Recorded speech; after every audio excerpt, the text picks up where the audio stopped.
Welcome to Be Your Own Guru.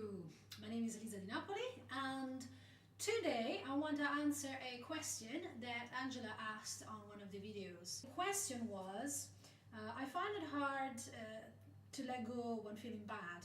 Even though I'm often able to observe my thoughts, the general bad feeling may linger, making it all too easy to be seduced back into the cycle of negative thought patterns or negatively focused conversations.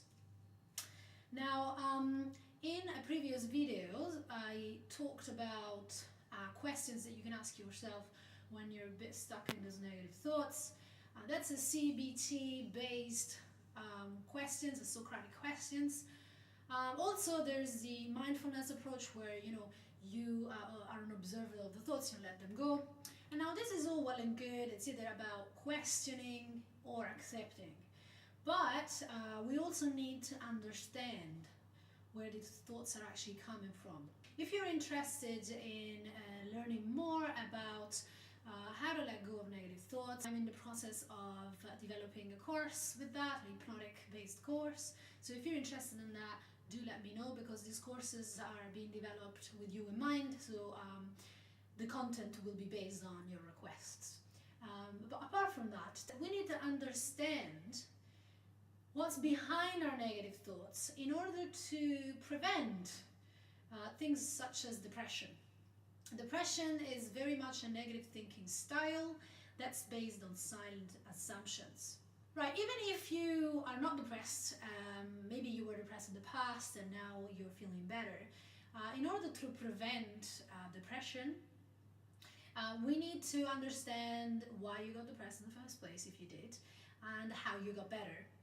We also need to, for you to have enough self-confidence, which is based on the knowledge that you are going to be reasonably successful in your relationships, in your career, and you've got to have enough self-esteem, which is the capacity to feel joy and self-love regardless of whether you are successful or not in your relationship or career. We also need to understand the deeper causes of your depression. Now, the deeper causes of your depression have got something to do with the silent assumptions. A silent assumption is an equation with which you define your personal worth.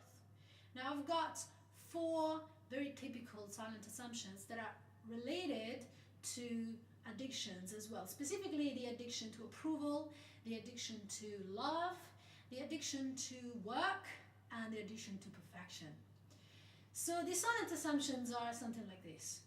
So the first one is, if someone criticizes me, then it must mean there's something wrong with me. So therefore I can't make any mistakes.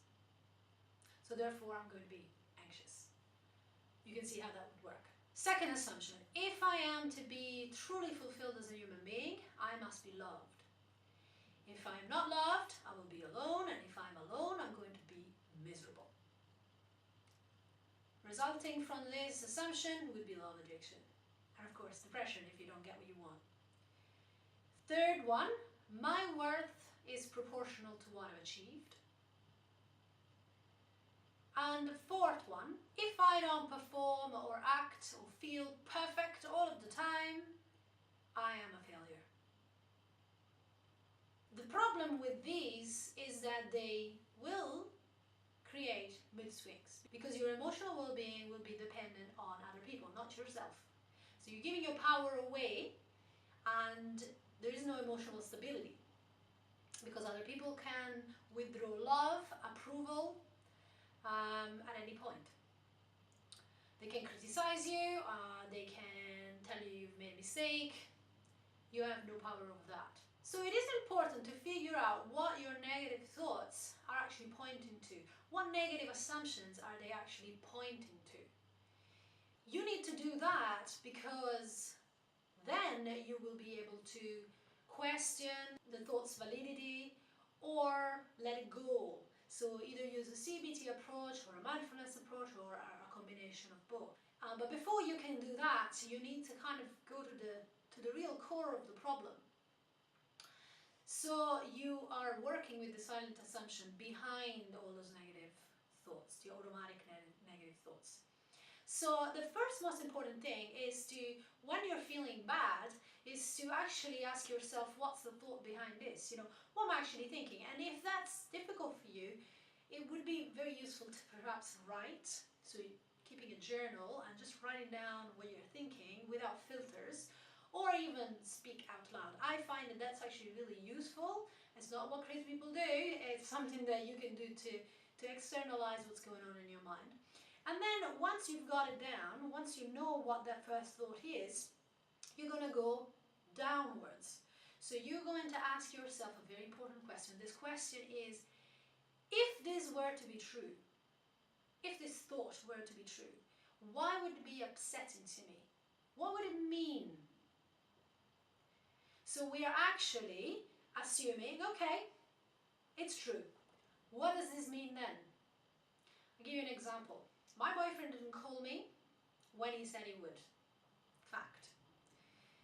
This is making me feel miserable. Why would this be upsetting to me? Why is it upsetting me? What does it mean? Well, it means that he's neglecting me because he doesn't love me. Okay, so suppose this were the case. He doesn't love you. Why is this upsetting to you? Well, if he doesn't love me, it means there's something wrong with me. Ah, okay, so suppose there is something wrong with you. Why would that be upsetting? Well, if there's something wrong with me, then I'll be rejected, and I will always be rejected. Okay, so suppose that that is true, why would that be upsetting to me? Well, if I get rejected all the time, I'm going to be alone. Okay, so if that were to be true, why would that be upsetting? Because if I'm alone, then I'm going to be miserable. Ah, okay.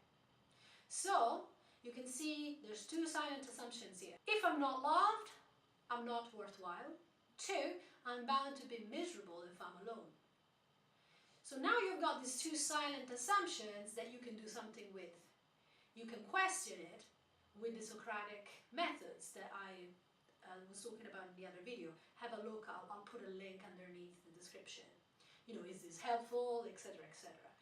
And then also using mindfulness-based techniques. And if that still doesn't work, then we have to use some therapy and go into possibly inner child work. Now, in the next few videos, I'm going to talk about the 4 addictions that stem from these assumptions: the love addiction, the approval addiction, the work addiction, the perfectionism addiction.